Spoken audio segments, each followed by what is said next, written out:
নমস্কার, জয় মা তারা। আমি অ্যাস্ট্রো হিমাংশু ভাগ্যের দুয়ার থেকে আপনাদেরকে জানাই আন্তরিক শুভেচ্ছা, ভালোবাসা। আজ আমি যে প্রেডিকশানটি করতে চলেছি, জাতকেরা হলে ডান হাতটিকে দেখুন আর জাতিকারা হলে বাঁ হাতটিকে দেখুন। এই প্রেডিকশানটি আপনারা খুব সূক্ষ্মভাবে বিচার করবেন। দেখুন, এইটা হচ্ছে আমাদের শুক্রের স্থান, ঠিক আছে? আর এই অংশটা হচ্ছে আমাদের রাহুর স্থান।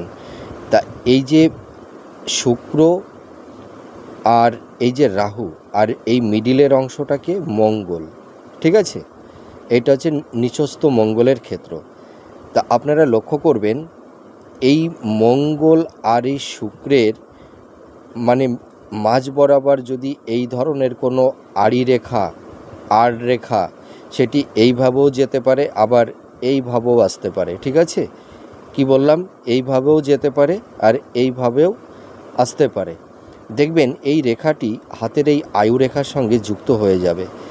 তা এই মঙ্গল আর শুক্রের মাঝ বরাবর যদি এই ধরনের কোনো আড়ি রেখা বা আর রেখা যায়, তাহলে কি হয়, দুটি প্ল্যানেটকে ডিভাইড করে দেয়, বিভক্ত করে দেয়, ঠিক আছে?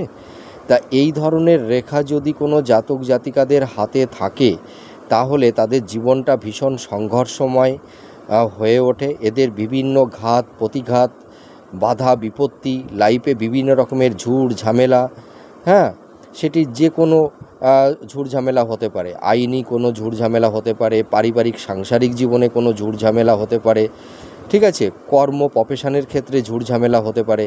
মানে এদের লাইফে বিভিন্ন রকমের স্ট্রাগল, বাধা বিপত্তি, সংঘর্ষ তৈরি করে দেয় এই রেখাটি। আপনারা মিলে দেখুন এই প্রেডিকশানটি কতটা ম্যাচ করছে। নমস্কার, জয় মা তারা।